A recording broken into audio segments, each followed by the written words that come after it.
Thank you, everyone, for coming to this presentation. I am Jeremy Parish. I am co-host of the Retronauts podcast, media curator at Limited Run Games, and I am here in my capacity as a person who makes YouTube videos to talk about Sega's 8-bit evolution, or Sega's 8-bit history if you read the sign outside. Either journey, that's what it was. Either way, it's talking about a facet of Sega's history that doesn't really get a lot of coverage and discussion. I think if you are an American, you probably mostly have fond memories of Sega from the Sega Genesis, 16-bit era and beyond, or maybe from the arcade in the late 80s and beyond, where they were making superscalar games, or the Virtua series. But Sega has a really rich history that predates all of that even the company doesn't really embrace all that much. Sometimes they'll offer nods to the Master System. And of course, if you are from Europe or from Brazil, you probably love the Master System very, very much. If you are not, then you probably, maybe you were the weird kid in your class who owned one. But mostly, there you go, thank you, sir. But mostly people here during the 8-bit era owned NES games. And maybe you have some memories of seeing some of these 8-bit arcade games out there in the wild back in the day. But again, for the most part, Sega is largely kind of thought of as 16-bit and beyond. Sonic and Golden Axe and Thunder Force and things like that, Thunder Blade. And the company kind of begins chronicling its own history a lot of times when you kind of look and read about their stuff. Really with the beginning of the superscalar arcade hardware, 1985 with Hang-On. That's really kind of what they see as their true beginning, in a sense. But I'm actually here to talk about all the things that came before that, and it turns out there's a lot. Sega's really unique among video game hardware makers in that they're one of the very few companies that came into the console business from an arcade background. Obviously, Atari did also, but unlike Atari, which came into existence in order to create arcade games and then kind of rolled on into consoles and television systems, Sega started back in the 1940s, working just in general electronics. They would take, the company that kind of became Sega would take machines like, let's see, what do we have here? Slot machines and other coin-operated amusements from the US and import them into Japan and refurbish them. And then, after a while, they started making their own machines, such as the Lord Sega slot machine that you see here.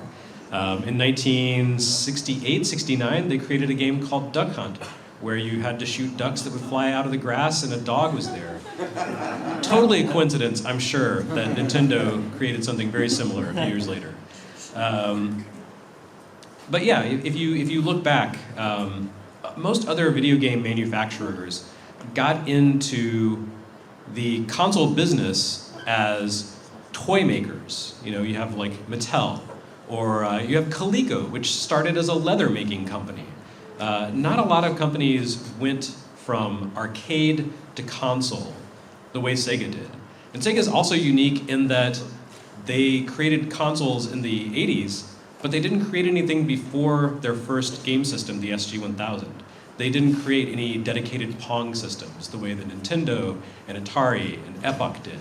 So they just kind of went straight from coin-op amusements into console games. And I think that transition, that evolution, that very sudden jump, really informed the kind of work that they did and the kind of games that they created, and the kind of experiences that they wanted people to have. They always kind of had that arcade mentality. I don't know that they do so much anymore, but throughout the Genesis and Saturn and Dreamcast years and beyond, they really kind of embraced the idea of creating impressive, like visually stunning experiences that were very kind of direct and intuitive and often very challenging.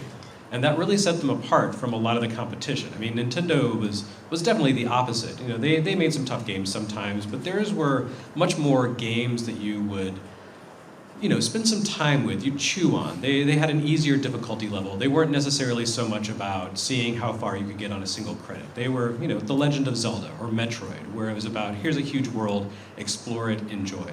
SEGA did some of those, but for the most part, they were there to just, humble you and test your skills and see how well you could do.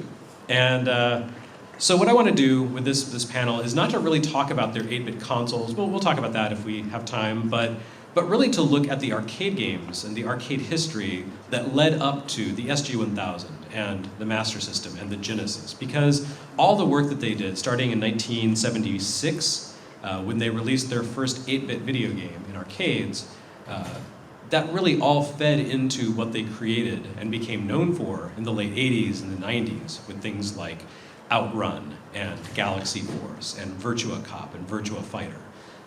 Without the arcade games we're looking at here and the specific hardware platforms they created, we never would have gotten those games. So the very first hardware we're talking about with SEGA is the Blockade hardware. This is Blockade. You probably know it as Snake or Surround, but SEGA published it under the name Blockade. And this hardware was actually created by Gremlin, a company based in San Diego. And SEGA and Gremlin became good friends. They would basically join together after a few years.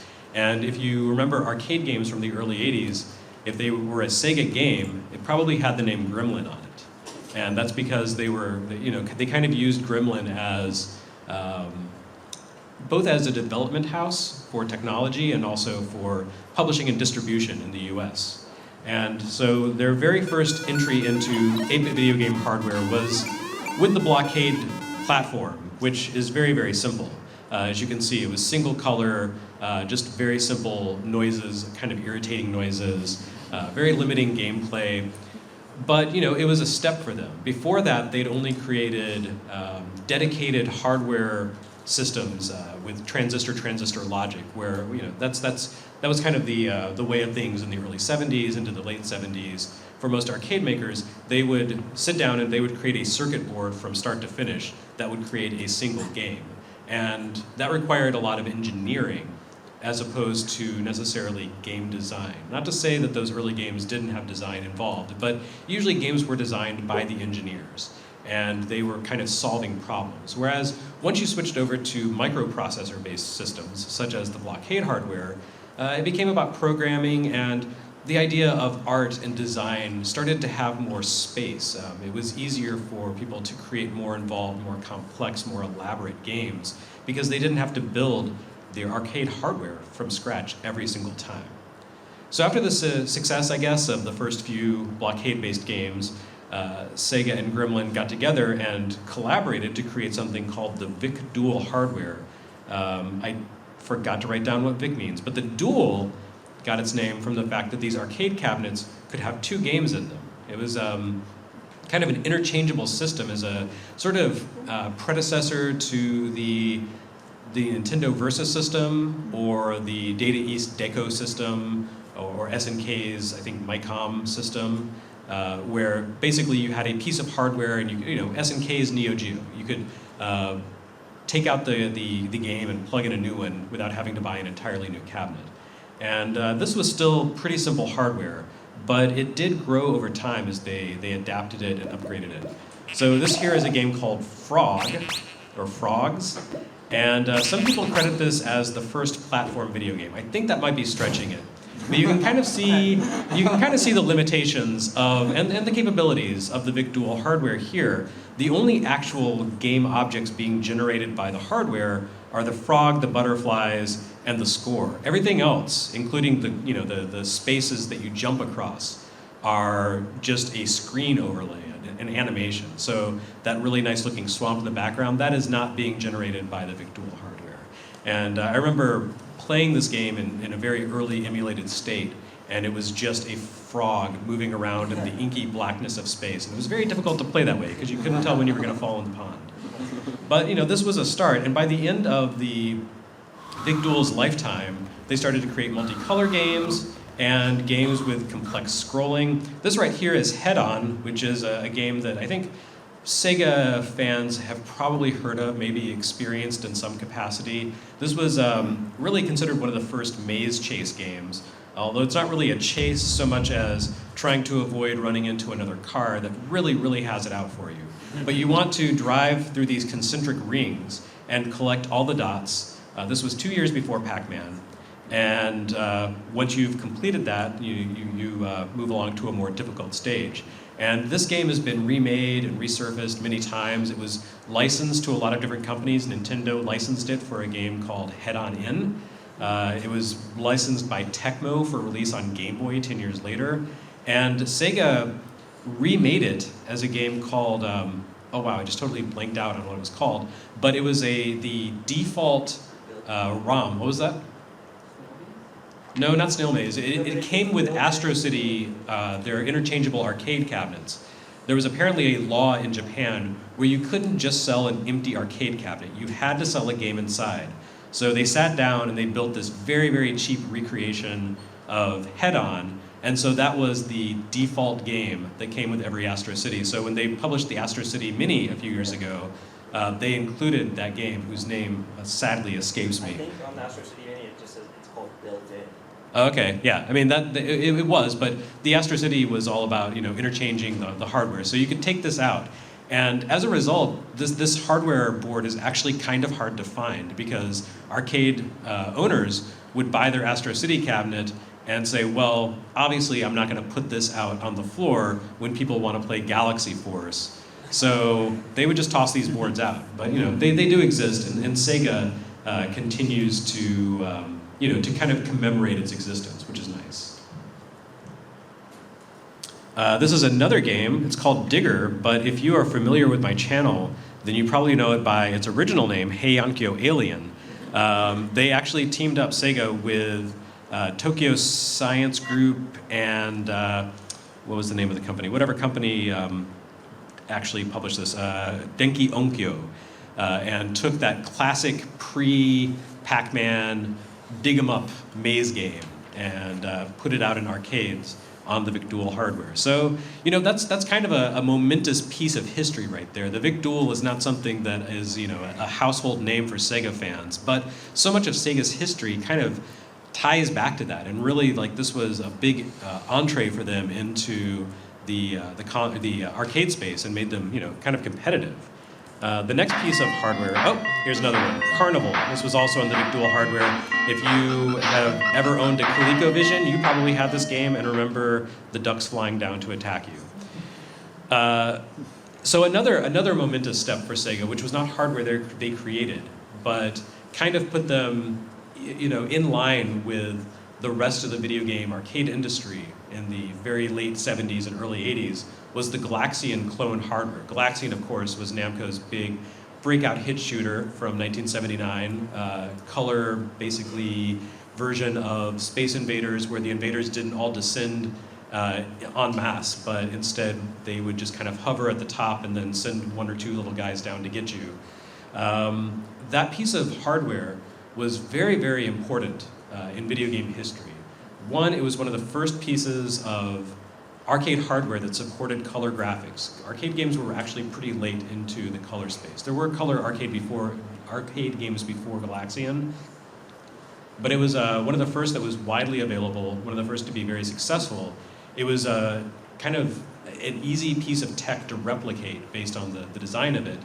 And so as a result, lots and lots of people just ripped off Namco's arcade board design and created their own Galaxian clone hardware. And you'd be surprised how many games you recognize showed up on Galaxian clone hardware in their original incarnation, such as Frogger here. Frogger actually began life running on the same board as Galaxian. Sega licensed that from Konami and released it in the US. You probably have seen Sega's name on Frogger at some point, possibly Gremlins, and that's because there was a lot of licensing involved with the Galaxian hardware games that they did. They also licensed Super Cobra from Konami, and for some reason it was very small, but they licensed the very annoying Moon Cresta from Nichibutsu.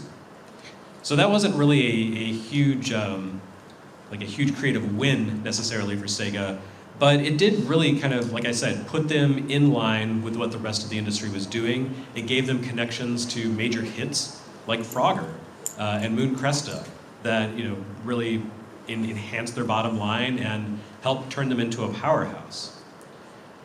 But I would say the first truly Sega piece of arcade hardware that was ever created was the VCO object hardware. And I did write this down. That stands for Voltage Controlled Oscillators. Sega, if you look back at their arcade history, their console history, you think of them as innovators in creating 3D graphics. And that was something a lot of companies wanted to do, to create the impression of 3D space on a flat screen. And there were a lot of different techniques. Sega explored a lot of them. But the VCO object hardware, really kind of gave them their first taste of what would become their standard approach. If you're looking at this looks a lot like Pole Position. This is Turbo. And Pole Position, of course, looks a lot like Outrun. But the thing about Turbo is that it predates both Pole Position and Outrun by a few years.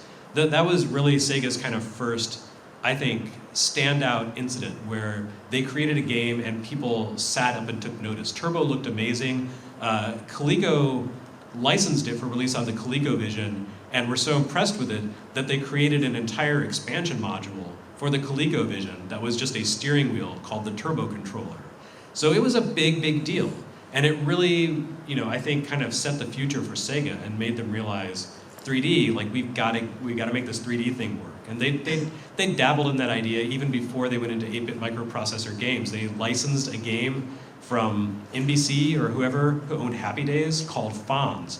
And it was a motorcycle racing game, but it had a very impressive scaling effect that was really pretty revolutionary for a 1975 arcade game. I don't think that game had any shark jumping though. This is a game called, Subrock 3D. I believe it is a light gun game. I've never actually seen it in person, but I don't see any crosshairs on these, so I have to assume. This is another pretty big hit for them called Zoom 909. In America, it was called Buck Rogers' Planet of Zoom. Another licensed game, and that showed up on ColecoVision, Coleco Adam, and really was a pretty stunning piece of technology if you played it back in the day. It just felt like everything was flying in your face, and that predates Atari's Star Wars by a couple of years. So people weren't used to a space shooter that felt that fast and just had things zooming out of the background to attack you. So this was made possible by the VCO object hardware again, and that was a pretty simple piece of hardware, a standard Zilog Z80 chip, but it used a special kind of dual chip approach to generating sprites that allowed those sprites to scale and shrink. And again, that was basically the future for Sega. But it wasn't the only attempt they made to create 3D graphics. There was also the G80 hardware, which, again, if you are familiar with Star Wars Arcade, this is Star Trek, which came a year or two before Star Wars Arcade. That was an attempt to basically take the old PC text-based Star Trek games, the freeware games from the 1970s, apply it to vector graphics in the style of asteroids, and tie it in with the recent Star Trek The Motion Picture. So it has you just flying through space, blowing up Klingons. The Organians are so angry about this, but that's how it went. Not exactly canon, but kind of a big hit at the time. And again, this was a year before Star Wars Arcade, which was just a standout arcade hit that everyone loved and played. And this kind of paved the way for that. Entering sector 1.2. Mr. Spock has gone through puberty there. This is called Eliminator, and it's kind of an asteroids-ish game that, again, makes use of the raster or the vector effects. But the G80 hardware didn't just do vector effects. It could also create raster graphics, sprites. In this game, 005, which is kind of an early take on the stealth genre. Sorry, that's a little loud.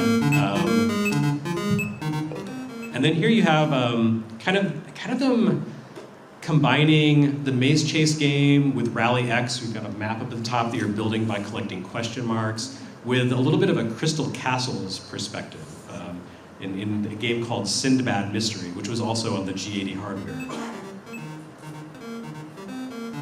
So that was the company's second attempt at 2D graphics in the same space. The third was the Zaxxon hardware, which they created in collaboration with a company called Ikegami Tsushinki, who had previously made Donkey Kong and a bunch of other Nintendo arcade games until they had a falling out with Nintendo over Donkey Kong rights. So they teamed up with Sega and made Zaxxon here, which was a mind-blowing experience. They also made basically isometric Donkey Kong as kind of a take that to Nintendo with Congo Bongo here. I don't think it's as good a game as Donkey Kong, but it still looked really, really cool. So those were kind of the three effects that they explored in terms of getting into 3D space. You had the scaling graphics, everything, just an image that gets bigger and smaller. You had the isometric graphics of the G80, or the Zaxxon hardware, and you had the vector effects to create kind of a pre-polygonal 3D on the G80 hardware. So they were really, exploring here and experimenting. But all these were based on the same general kind of 8-bit processor chipset. They just had different graphical capabilities, different co-processors to help give them different capabilities. Sega also, being in their experimental phase, trying to stay with the times, they also dabbled in Laserdiscs, which, it's a fun little corner of history, and by that I don't necessarily mean fun to play, just fun to look back at. This is a game called Astron Belt, which is kind of, it's basically like playing Zoom 909 over a movie playing in the background, and things just kind of like fly out and shoot you, and sometimes if you shoot the thing that's flying around, everything explodes and it jumps to the next encounter. Not a great game, but I have to imagine that if you played this in 1983, it would have been kind of cool to see. But they also teamed up with some other companies to create games for the Laserdisc system. This is called GP World, and there's kind of a fun like Mary Poppins animation effect to this with the real world, like someone, maybe it was Yu Suzuki, a famous racing fan. Someone actually went and filmed driving around a racetrack, and then they said, okay, let's draw some sprites over this. And it's an interesting approach. I don't think it's the right approach, but you have to respect them for trying. And for 1984, that was pretty impressive. So yeah, that was kind of the experiments they did in up through 1983 or so. But around the same time, they finally sort of landed on what would be sort of the backbone of their arcade work for the next few years, and that's System 1, and then to a lesser degree System 2. And even if you're not familiar with System 1, you've probably heard of System 16 or System 32. Those were obviously the 16-bit successors and 32-bit successors of the System 1 board. But this was kind of the beginning of a family that would run for a decade or so and would power some of Sega's most beloved and popular and successful games.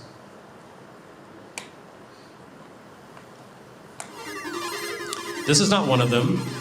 This is called Starjacker, which is a game I discovered when I was doing my tour through the complete SG-1000 library. It's sort of their take on Namco's Xevious. And it's interesting because you have 4 lives in this game, and you have them all at once. Those ships down in the bottom right corner, that's all your lives. And every one of them, as you're flying around, is vulnerable. So it's this really strange risk-reward system where you have 4 times as much firepower at the outset, but every time you take a hit, you lose a life, and also you lose some of your firepower. So at the end, you're just this sad little single ship flying around, barely able to damage anything. It's a weird choice. Power down system. That's kind of the opposite of why people play shooters, I think. They like to feel the empowerment. Look at the games like Gradius or something, where you just end up, or Darius, where you're just blasting missiles and lasers all around the screen. This is the opposite of that. But again, you have to respect them for trying. They did a lot of arcade adaptations of American computer games, such as Choplifter and Pitfall 2, and those also ran on System 1, and they really upgraded Choplifter for the arcade edition.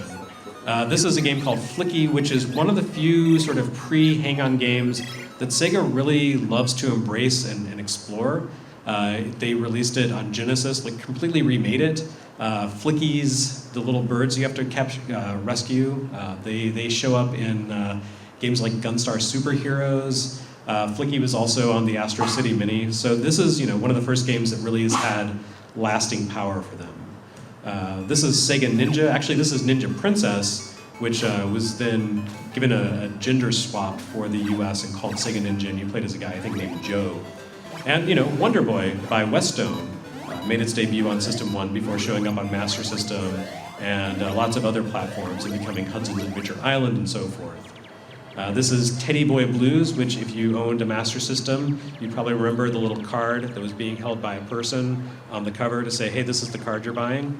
That one's unique for not only having a pretty interesting play loop that kind of builds on Flicky with a sort of infinite looping space, but also for being maybe the first video game to have a licensed song by a pop idol in it. There was a Japanese pop idol up and coming. She ended up having like 2 hit songs. But right as she was on her ascent, Sega made a deal with her agent or talent company or something and said, hey, why don't we take this kind of retro doo-wop song, Teddy Boy Blues, and make it the linchpin of our video game.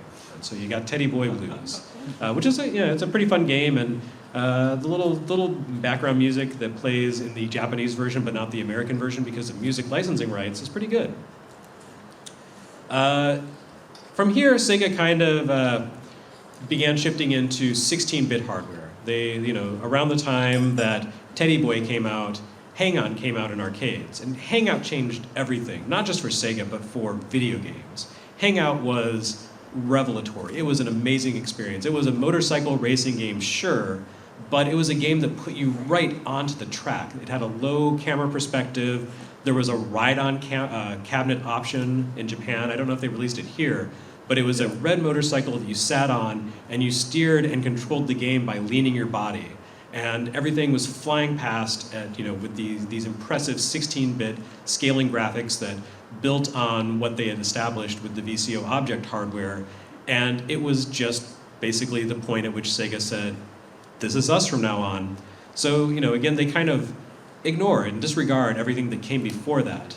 But they still continue to dabble in 8-bit spaces. And they released a few other hardware platforms throughout the rest of the 80s that no one knows about, featuring a bunch of games that weren't localized into the US, have never been adapted to consoles. So they're just kind of these weird little relics that, like leftovers of Sega's early days. The first is the Gigas hardware, which is called that because it plays a game called Gigas, which is actually just Arkanoid. They're not even shy about it. This is just straight Arkanoid. It also played a game called Free Kick, which is Arkanoid, but you're trying to hit a ball past soccer players. Which, I don't know, actually this looks pretty fun. I want to play it. Me too. And then the final pieces of 8-bit arcade hardware that Sega produced and released into arcades were actually adaptations of their home consoles, the SG-1000 and the Sega Master System. They didn't actually have a name for the SG-1000 hardware. It was pretty much just, here's an SG-1000 with arcade sticks. But the Master System adaptation was called System E and actually had some slight enhancements over the original hardware. But when you look at the games they put on the SG-1000 hardware in arcades, you can kind of understand. Like if you've seen SG-1000, it's pretty primitive. It's ColecoVision basically. It is ColecoVision.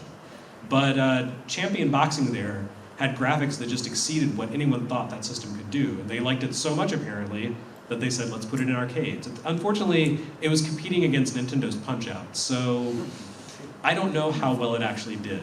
But that shows a lot of confidence in that game.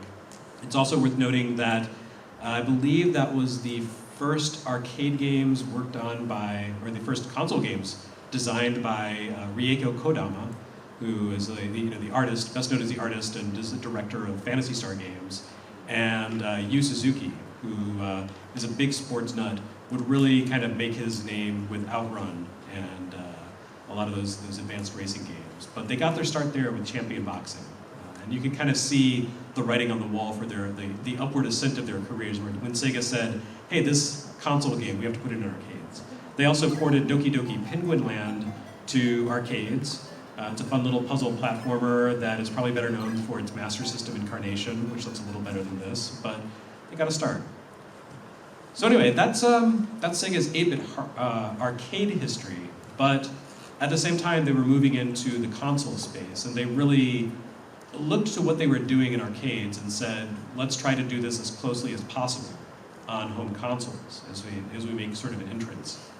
So their first console, the SG-1000, launched the exact same day as Nintendo's family computer in Japan, which would become the NES in America. And it did not compare technically to the NES. It looked, pretty paltry beside the NES, or the Famicom. But it still did well enough for them and succeeded for them to the point that they said, consoles are good, we should keep doing this. And that was sort of the beginning of the Master System, and then the Genesis. All those hardware platforms evolved from the SG-1000, not just in terms of conceptually, but in terms of actual hardware. The SG-1000 chip is still inside the Sega Genesis. So the SG-1000, they built the hardware around a spec very similar to the VIC Dual arcade hardware that we looked at at the very beginning of this panel.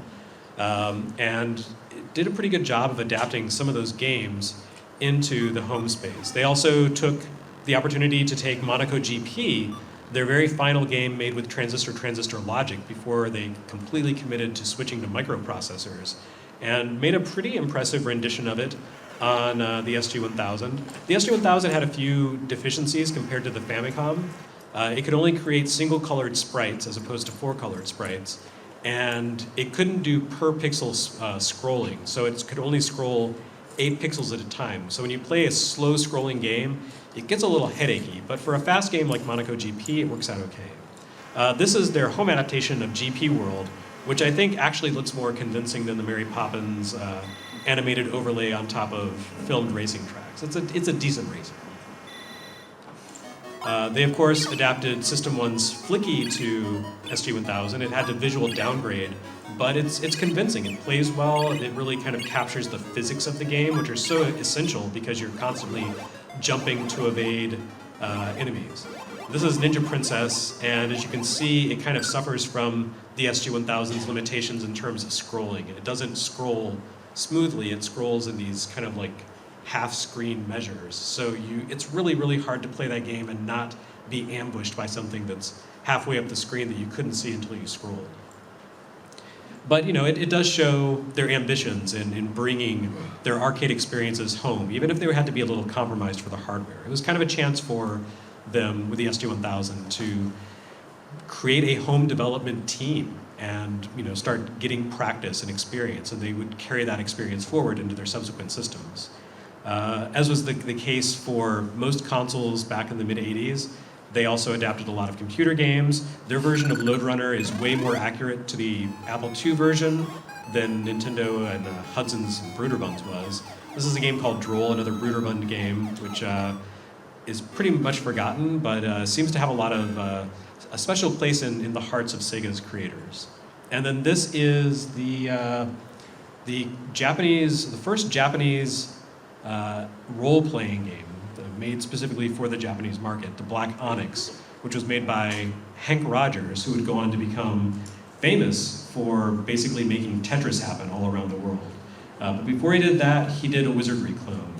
And Sega put it out as the very final SG-1000 game. It's really punching above the weight class for that system, but it's impressive that they managed to do it at all.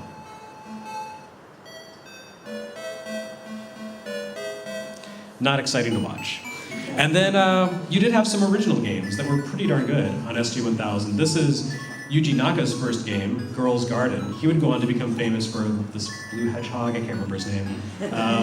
In this game, you play as a little girl in Violet, and she collects flowers. You have to be careful to collect fully grown flowers, not buds, and not wilted flowers, and get them to that boy who has his eyes on the girl in pink at the top right of the top indicator at the top of the screen. But if you give him enough flowers, then he's like, I'll never stray from you, my love, until the next stage when you have to pick more flowers for me. It's a terrible, terrible world she's into. But, the heart wants what it wants. But it's a fun little game, and this is one of the few SG-1000 games that Sega has republished from time to time. It showed up on the Japan-only final Sega Ages compilation for 3DS. So a little hard to get to, but I would love to see Sega go back and revisit some of these games and make them accessible, because this is a cute little platformer and cute little action game, and there are lots of similarly fun little games on this platform, even though it's pretty primitive looking, but still fun. This is Gulkov by Compile, the shooter masters. They managed to do things here with this game that the SG-1000 should not have been capable of. Like, remember, this was the ColecoVision under a different name, and I can't think of any ColecoVision game that I've seen that does this, at least not that was released contemporaneously. And this is one of the final games for SG-1000 called Loretta no Shozo, The Portrait of Loretta, Sherlock Holmes. And this is a murder mystery investigation graphic adventure built in the style of Portopio Renzoku Satsujin Jiken, which was a huge hit on Japanese computers and Famicom, and led the way to Dragon Quest and all of the cool adventure games that Spike Chunsoft has published, like 428 Shibuya Scramble. So this was Sega's take on that particular genre. And it's really impressive that they got that into an SG-1000 card. But in 1985, Sega turned the SG-1000 into the Mark III. It was called the Mark III because it was the third iteration of the SG-1000. It ran on the same processor, but the Mark III, aka the Master System in the US, had a supplemental graphic chip that could do this kind of thing with Phantasy Star's mazes. Like you saw the Black Onyx a minute ago. That was the same exact style of game as this. Those were released about 9 months apart. But the Mark III was so powerful, so much more powerful than the SG-1000, that it was able to create this smooth scrolling effect, much richer graphics. It had on cartridge saving as opposed to a password system. Just a much better game. And again, this was a collaboration between Rieko Kodama and Yuji Naka, who did the programming on the dungeon scenes and made it look so smooth and immersive. And the funny thing is, Phantasy Star 2 for Sega Genesis actually is kind of a visual step back from this game, just because Naka has said that if he had tried to program a similarly convincing scrolling effect on Sega Genesis, because of the higher resolution and higher graphical needs, it would have required too much storage capacity to fit onto the cartridge. So they just went to top-down dungeons. So it's one of the rare instances where an 8-bit game, especially an 8-bit RPG, kind of outclasses its sequel. But that was just Phantasy Star, and this was really kind of, the synthesis of all the skills and all the experience that Sega's home development team had cultivated by working on SG-1000. And then this is Wonder Boy 3, The Dragon's Trap. Again, if you are from Europe, you love this game so much. You've probably seen The Dragon's Trap for modern consoles, and that was an act of love by someone who grew up playing this game and just said, I'm going to break this game apart, disassemble it, and rebuild it for new systems. I want to understand everything about it, and it really shows. It's just, Sega's work is the kind of work that just inspires that kind of devotion and love among its fans. Speaking of fans, like I said, a lot of them are based in Brazil, and that's because Brazil has some really strange import laws for electronics. And when companies try to export their systems or take their systems into Brazil, there were these restrictions where if the game system wasn't made in Brazil, they put this massive tax on it, like an 80% tax or something. It's just unbelievably huge. So that made Nintendo systems and Atari systems and so on and so forth really expensive.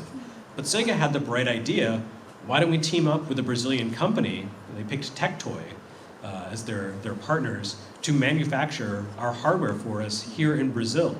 So we get around that tariff and we can sell our games and systems to the Brazilian audience for a reasonable price.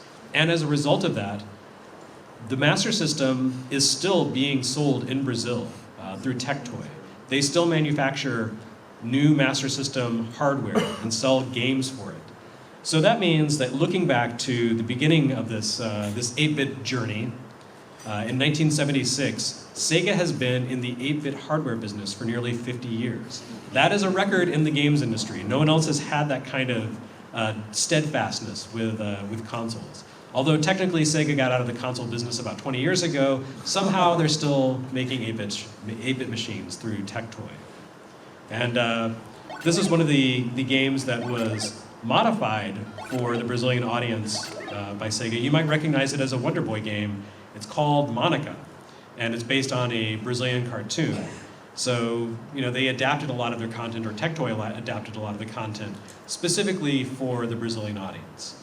And as a result, you have this very long-lasting legacy of 8-bit game design. And as you can hopefully see, the things you looked at and heard about during this presentation clearly paved the way for Sega's evolution into the 16-bit arcade space with superscalar systems, into Genesis. Like I said, the Genesis, like the Master System, built on the hardware that had come before it.